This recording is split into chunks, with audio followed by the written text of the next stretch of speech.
Gandang hapon mga kasaka. Ngayon naman po, ang ipakikita ko po sa inyo ay ang pag-harvest ng ating vermicast.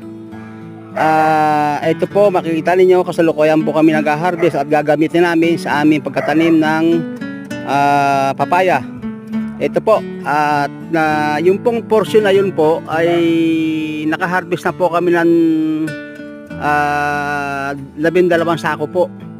Ngayon po, ito pa po ang haharvestin. Yan po, makikita ninyo, napakahaba po niya. Siguro mahigit 20 sako po ang mahaharvest namin hanggang doon po sa dulo, doon sa may box na kwadrado na yun po. Wala pa pong third part po ang aming nahaharvest. Nakapag-harvest na po kami ng 12. Siguro makaka-harvest po kami ng mga 30 sako. Yan po mga kasaka.